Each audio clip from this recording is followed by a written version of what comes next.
Welcome to Daisha Breedlove Presents. Now, for those of you that are new to the show, every week I like to touch base on inspirational topics with inspirational guests who can help make your life a better one. Now, some of these guests you may know and some of these you may not, but regardless, every episode you will always have some gems to take away from. Now, the topic today is trusting the assignment. And my guest today, he is the actor as well as the entrepreneur named Shepard McBurney. And we're going to meet him today and discuss how he has trusted his assignment and how his journey in the industry has been. So let's meet him. Shepard. Let's have a round of applause for that beautiful intro now. Look, I got kind of tongue twisted on the name a little bit, but we brought it back. Absolutely. No, absolutely. Thank you for having me. Yes, thank you for coming. Absolutely. I mean, it's been a while since last time I seen you on set, and you have done a lot of things that are super inspiring since then. So I was excited to have you on the show. Thank you. And I remember when you was just manifesting this and you was telling me you wanted to do the podcast. And I remember from day one when you said, that is so this crazy. was an interest. So I'm happy to see it come to fruition. Wow, that is so crazy. I actually was talking to you about that day before I started it. Yeah. That is insane. We've known each other for a little minute. We met on set. What's it been, like 7 years? Almost so. Something around there. Yes, it's been a while. And like I said, just watching us both grow and just kind of still touch base and catch up. I was excited for this interview. Same. So you been good though? I have. I've been good. Right now I'm working as a therapist. Nice. I'm still doing acting. I have my clothing brand Mysteries right here. Yes, we're going to talk about all that. Yeah. Okay, now Shepard, let's just get right into the questions. You're originally from Brooklyn, New York, now living in LA, City of Dreams. But Brooklyn was where you started your dream as an actor. Yes. So when was it that you first realized that you wanted to be in the industry, and what would you say kind of sparked that dream? Daycare. Daycare is when I had my first experience. Oh, you started young. That's when I had my first experience in acting. Wow. Yeah, my parents, they're teachers at a daycare center. So I was basically born and raised in the daycare. Mm-hmm. So, the daycare would put on shows and they would put on fashion shows as well, plays. And I was a part of it. I was hands-on in everything because I was always there, So I knew that I wanted to communicate with people and be able to tell stories, right? That was the goal. That still is the goal, especially with acting. It's just telling stories. I like to talk. I like to meet people, Yeah, and become, just the different personalities. That's amazing. Yeah. And it's so funny that you say you started as a kid because we'll talk more about that as we get more in depth in the interview. But it's certain signs along the way, even as a child, that kind of lead us to the path that we're currently on. So it's like, it's just when you pay attention to it and look back, it's like, wow, I always kind of knew that I would become this because it started out as a baby. Like you said, I mean, you started much younger than many of others, but even in daycare, it's like little spurts of like, okay, you're being in plays and like doing different things. So that's amazing. Yeah. Okay, so how did your parents feel about you being interested in the arts? Was it something that they took seriously, or did they prefer you do something safe, like majority of parents, kind of want you to get a 9 to 5, but when you told them you want to be an actor, how did they feel about that? Funny enough, they were always pushing me in the spotlight. Really? Once they saw that I had a knack for it, a love for it, they just decided to support it 100%. And I feel like whatever I decided to do in life, they were going to do that. And I think it was just up to me to kind of pick what I wanted to do, and then they were going to put the battery in my back and send me off. So they were very helpful and supportive in the process. Wow, amazing. So they wasn't really shocked. They were actually probably happy, like you said, when you decided that's the road that you kind of want to take. Yeah. Like I said, they were conducting the plays and the fashion shows and putting me in the clothes and, giving me the roles. Yeah. So, and it's funny because I can't say, oh, I'm only doing it because my parents want to, because the truth is my dad wanted me to be a ball player. Really? That was the idea for me. Yeah, he's like, he's tall, let's go this route. I'm talking before I got any height. When I was 2, my first toy was a ball. And like my pops would just give me the basketball or whatever ball it was, and we had a little hoop at the house, and I would just be shooting and making all the shots, and he really thought he had the next MJ.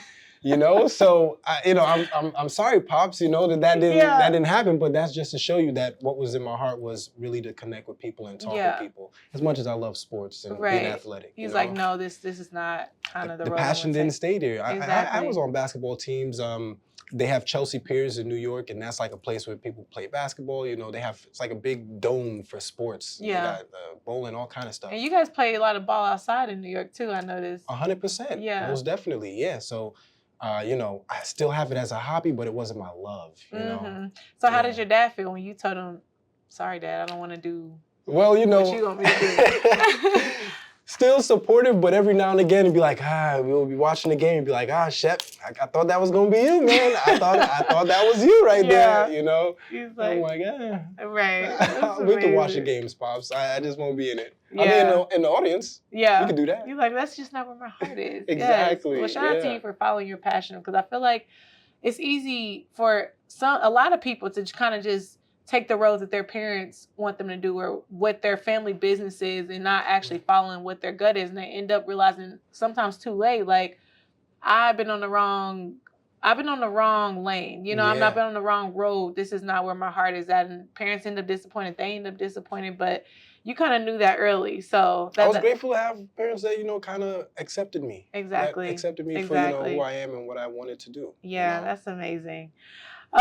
Okay, so tell us now, you know, we said you're from Brooklyn. We know that, but now you live here in LA. Yes. Tell us, when did you move here and what that transition was like, considering the fact that New York City is a lot different than LA. I mean, I thought originally if you can make it in LA, you can make it anywhere, until I went to New York and I was like, ooh, the pipes froze. It's a different animal. I was like, it's different out here. So I'm like, no, if you can make it in New York, you can make it anywhere. So tell us what that transition was kind of like, and when did you come here? Good point. You know, with being able to go through a lot of things in New York and kind of comparing New York and LA within the struggles, everywhere got struggles, but it's a different animal, as you said. It's a different animal. It's true. I moved here a year after graduating from high school. So I graduated from high school. I did a year of college in New York. Hit the ground running. Yeah. And even between the summer between graduating from high school and first year of college, I did the Neighborhood Playhouse. That's the acting studio that studies Stanford Meisner in Manhattan. You know, so I didn't want to take no breaks. That was my passion. That was the goal. Blindfolds on, acting all the way. When they say put all the eggs in one basket, that's what I was doing. Right. You know? So, and then a year after I graduated, I went straight to LA, because that's where I had to go to get my bachelor's at New York Film Academy, right? In acting for film. So that was the goal there. The transition, it was difficult, but it wasn't that difficult, and it's touching on what you said earlier on about me being from New York. Because you're coming from New York, you're ready for whatever. That resilience is very high. Why do you think that is? Well, you are told no is going to be a regular part of acting. That's number one. So, you know, I kind of prepared myself for the no's. My parents prepared me for no's just in life. You know, it wasn't yes, yes, yes to anything I wanted. Right. You know, so I was prepared for the no's. Yeah. And there's just an energy in New York where you can't just sit back and chill. It's like you feel like you got to get up and do something. Yeah, nonstop. Yeah, and there's going to be barriers, as anybody has in life, but you're just, I guess, more motivated to overcome those barriers in New York and Brooklyn, because you're seeing a lot of other people do it. You're seeing people hustling. Oh, you know, it's a hustle city. Yeah. So you feel uncomfortable if you're not hustling, and if you're not getting up, getting it, and pushing through those obstacles. Right. So I think that's where the resilience comes from. On top of that, though, my family is also very resilient. You know, it's always just been me, my mom, and my pops. It's engraved in your blood, like. It's just always been us. You know what I mean? And we've overcame a lot. They've overcame a lot before I was even here. Wow. So just from their stories of resilience, I just inherited that, you know? It was like natural for you to kind of just be ready for whatever comes your way. Yeah, so I moved out here at 19, you know? My parents, they came over here, they helped me kind of settle in for a week. And after that, it was like, all right, y'all, peace. Right, you're like, I'm good. Yeah. She's like, we prepped him enough. Like, he's going to be good to go. I mean, my mom's, you know, they did prep me enough, but she even was crying, you know, I guess I don't have any kids yet, but, you know, I guess when you have kids, it's never enough prep. Yeah, that's what my mom says too. Yeah, that's amazing. Okay. All right, so my next question, as we go into your clothing line that you're wearing, Mysteries. That's dope. I love it. I love the logo and everything's super clean. Tell us, when did you launch that, and what was your purpose or motivation behind the line, as well as where'd you get the name from? So I launched Mysteries in 2020. And I came up with the idea because the events. We were talking about that too. The events of, yeah, exactly, we were. Yeah. Some years ago. Yeah. 2020 was the events of 2020 was a mystery. Yeah. So I saw that lane right there and I was like, oh yeah, this is gonna make sense. But it's funny, the inception of the idea came in 2019. I went to FITM and I got my degree in visual communications. While I was at FITM, they had an assignment where we had to create our own brand. We had to design the store, we had to design the website, what products we're gonna sell. We had to put together like a whole book, just detailing our plan for the business. That's in 2019 now. Yeah. So, I do it. I'm like, all right, this is something, I always love fashion. Right. So I'm like, this is great. I'm enjoying you're this. From the fashion capital. Right. Right. So I'm like, this is good. This is awesome. I'm learning some stuff I didn't expect to, but this is still good. Yeah. 2020 comes. I'm still in FITM. School closes down. We start taking online classes. Now I'm kind of having a lot more time on my hands than I expected. Right. But at the same time, I got this whole plan that a mock-up plan for a business. Yeah. That I had haven't hit the gas on yet. Yeah, no real intentions, because it's a school project. You know what I'm saying? So no real intentions of, all right, as soon as this is done, I'm running with this. Right. It kind of was like the pandemic prompted me to say, all right, what the hell can I do? And it's like, dang, I got this brand. You love fashion, you love clothes.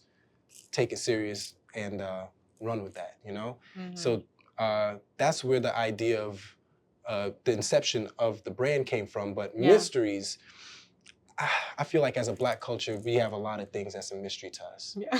You're like, let me just tell you straight. That's just straight up. That's true. There's a lot of things that we see. I think we see, what's that saying? Don't miss the forest for the trees, right? So we see, I feel like, just what's happening on the surface level. And a lot of us, it's a mystery to how things work, how things operate. How does I'm from Brooklyn, so there's a lot of projects in Brooklyn. Right. How do these things operate? A lot of poverty in the area. Yeah. Why is that? Why is there garbage cans in this area, but not in this neighborhood? Right. So I think, just to expand on mysteries, let's solve some of these mysteries. Right. Let's finally get some answers. Yeah. Yeah, that's true. You know what I mean? And so I just kind of took that and blended it in with the mysteries, the mysterious events of 2020, and was like, you know what? This is going to be a collab for my brand. This is going to be the birth of it.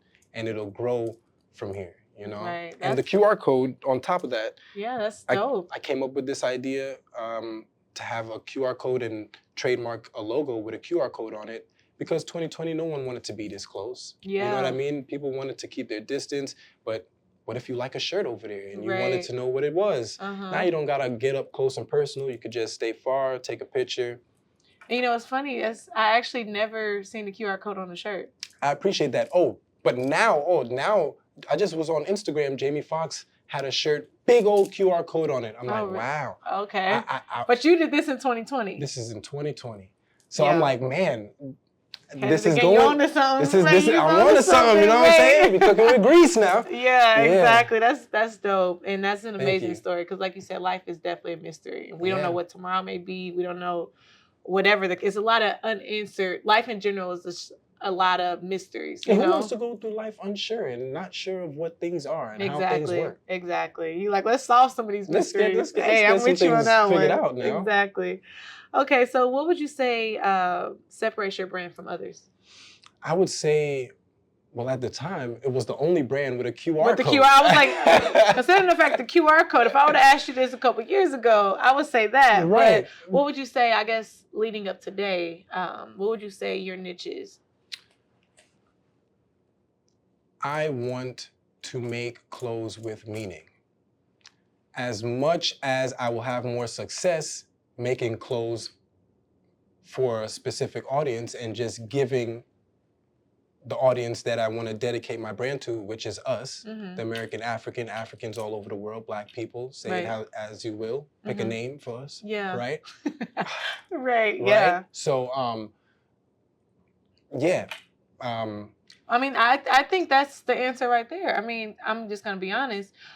Maybe other people may know when they make the clothes why they're making it, but from what I've experienced so far, especially myself, you know, with the line and everything, it's because you have an eye, or you know, and it has a personal meaning, but it's really majority of people are thinking outer and not in. So it's like visually, this will look pretty, this will catch the eye. You know, red is something that people gravitate to, but the fact that you're making a clothing line that you're talking about solving mysteries, and a lot is the story is so deep and it has meaning behind it. That's pretty rare, you know? Thank you. And I was just having this conversation with my dad because I'm like, I want to put all this pro-Black stuff. I want to put shirts that represent family and promote therapy for us.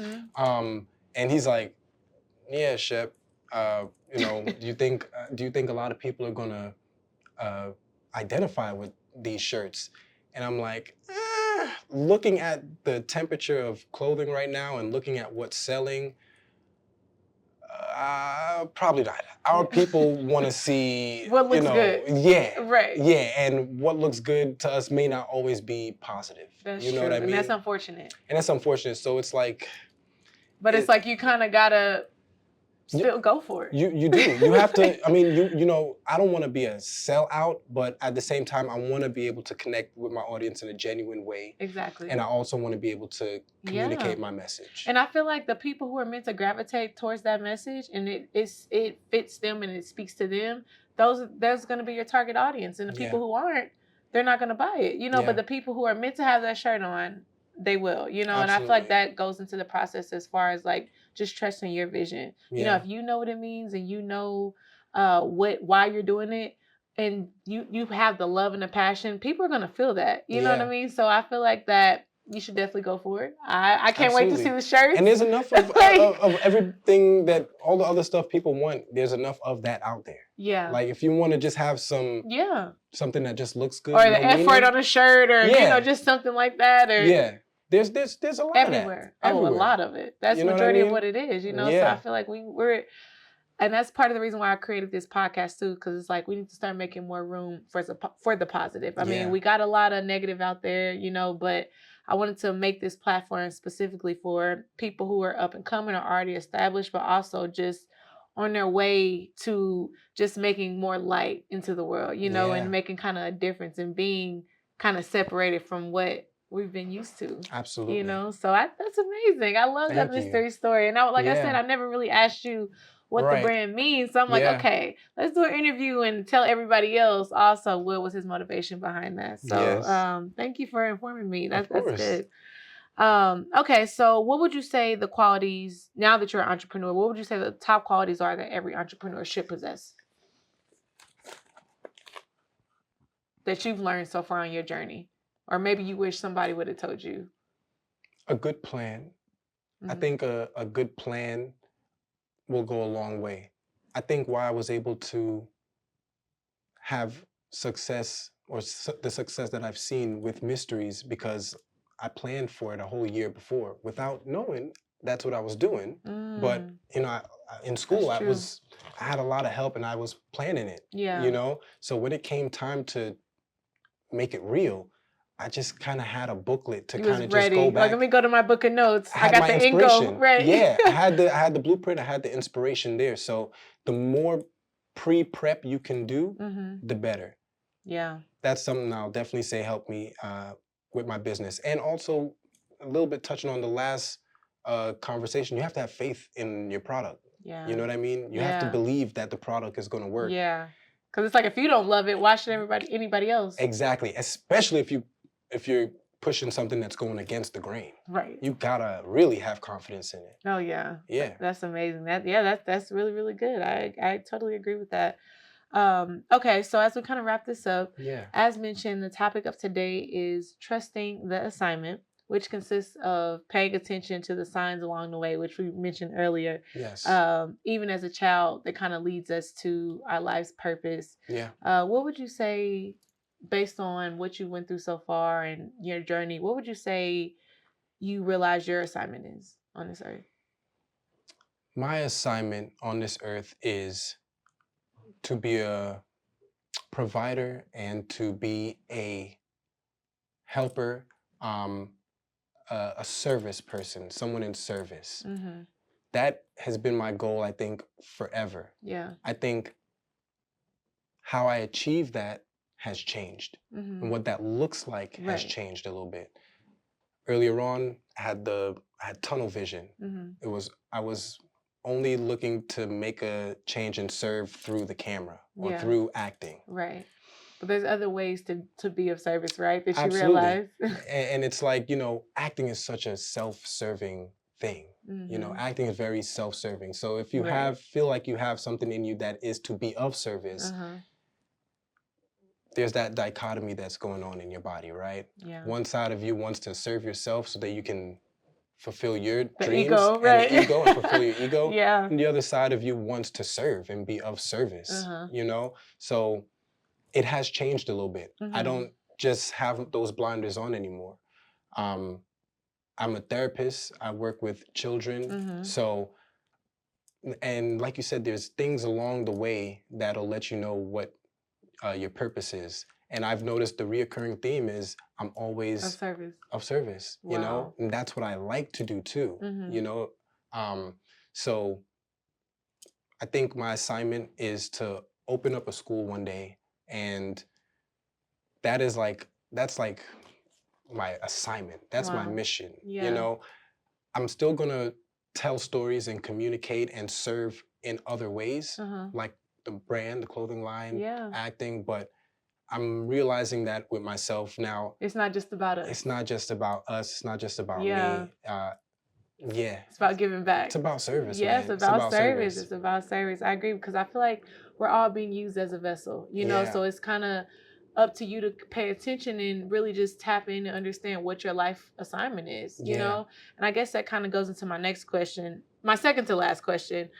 For people who don't know what their assignment is and are still trying to figure out, how would you say they kind of go about finding that? Now that you realize that you're meant to be of service, how do you feel like you find out what your life assignment is? I think, well, one, doing what makes you feel good, you know? Yeah, pay attention to what increases and decreases your energy. That's a big one. That's a big one. Yeah. And a second one, a little less, I think, acknowledged, but it's serving your people. That's a big one too. I feel like giving back. Yeah. And specifically us as American Africans. I say American Africans because I was like, wait, did you say that backwards? No, yeah. I say American Africans because I feel like we were never invited here. You know, we didn't voluntarily come here. We were brought here, you know, so it's always been a fight, as you know, look at history, for us to get these rights. And I feel like today we still don't have a lot of those rights. So I feel like I would be misspeaking if I were to say I'm American. I get the same rights. I'm an African American. I get the same rights as everyone. I get the same treatment as everyone. I go to the bank. I get the same loan that Bob gets.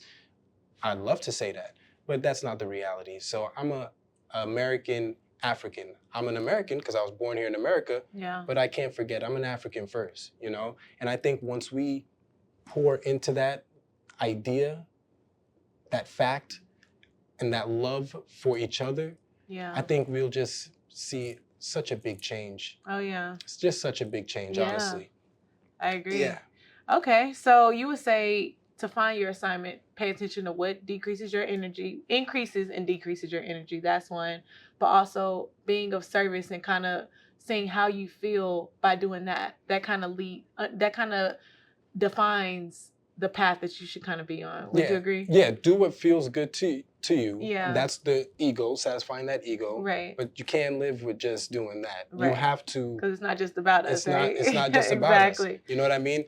My son may be dating your daughter one day. So what you do in your household affects what I do in my household, and it affects my family. Oh, yeah. And, you know, if you think of it that way, just as a small example. Yeah. You know, we gotta make sure that we are taking care of us and we are looking out for us. Because it passes down. It gets It passed passes down everything. And you know, our culture is big on individualism. You know what I mean? It's a reason why a lot of our celebrities don't go back and do all these extravagant things. And historically, a lot of celebrities, it's hard to rely on them. You know, maybe back in Ali days, you know what I'm saying? In the 80s, when people really, we were together, there was segregation, so shit, you had to be with your own people. Right. So it was more fueled for fighting for each other. Yeah. We just need to get some of that back. Yeah, I agree. And before I ask you the last question, it actually goes into one of my topics that I'm going to be having in a couple of weeks, where we talk about how you just said we need to pay attention to what we do because everything is going to get passed down. Yeah. Even who we are today is based on what our parents was doing, what their parents was doing. Yes. It's all in our DNA, you know? Yes. So even if there's the negatives and the positives. So it's up to us if we feel like we have a lot of negative traits that have been accidentally or unintentionally passed down. It's up to us to kind of change that narrative and kind of rechange the direction based upon how it's always went. Absolutely. You know, because I feel like there's always the black sheep in the family. Right. You know, or the one that's chosen to, again, change the direction of how the family has went before. You know, you were probably that person, I'm sure. I'm probably that person. We're both not from here. You know, we ended up in California. You'll know if you're that person, but it's really up to you to really keep that in mind and understand, like, some of this is just in me, and this is not okay, you know? So, like, what am I going to do about it, though? Yeah. You know? Oh, man, doing the work. We got to each individually do the work. Generational curses is a real thing. So that'll be for another episode. But that I'm happy that you kind of mentioned that. Yeah. Okay, so my last question before you leave us today is, if you could leave any future entrepreneurs or someone with a dream with any piece of advice, what would you say? I would say,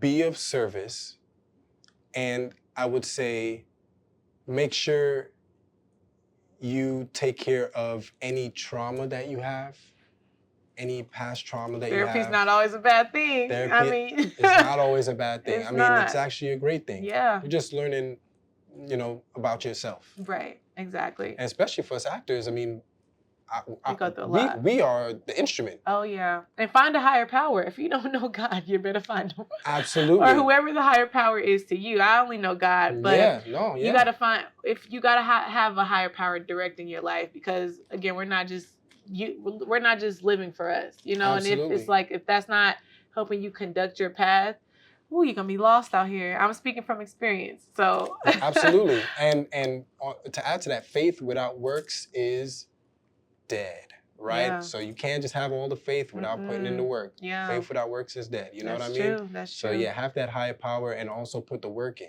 You got to put the work in, too. You got to put the work in. You got to put the work in. You can't just be praying on a wishing star, please, God, give me this or payment. But you can pray, but you also got to put the work in. Yeah, so. I mean, as soon as you know the bank that accepts faith deposits, let me know. Exactly. Because I'll take some faith to the bank. Exactly. And if they can give me some bread for it, I'll take it. Exactly. You know what I'm saying? Yeah. Well, that's amazing. Okay, so tell us, what can we expect next, and where's the best place to reach you so they can keep up with all that you're doing? So next, you guys can expect to see more mysteries, see more clothing. You can expect to see me on set more, and you can expect to see me in a service teaching position, helping children. That is definitely what you can see from me and expect from me. And you can scan the QR code. Scan the QR code if you like to reach my website, which is mysteriesnyc.com. On Instagram, it's mysteriesnyc. On TikTok, it's mysteriesnyc. So tap in with me. Stay in touch. On Instagram, Shepard the Leader is my personal Instagram. Mysteries NYC is the tag for the clothing brand. So y'all follow me. Tap in. Yes, tap in. All right, so you're going to have to come back and update us as soon as you can, because I know you got a lot of stuff on the way. I'm excited for you. Absolutely. Hopefully next time I sit with you, I can let you know what's going on in the relationship sector of my life. And how's that going? The relationship sector is not relationshiping. Okay. So we're going to say that. Look, we're going to say that for another episode. But I respect it. Like, when the camera's cut, I'll update with you on that. Yeah. But no, thanks for joining us, you guys. I'm Daisha Breedlove, host of Daisha Breedlove Presents, and we just wrapped up another inspirational episode. I will see y'all next week with another inspirational guest and some more gems to take away. Stay tuned. Stay tuned. You know it.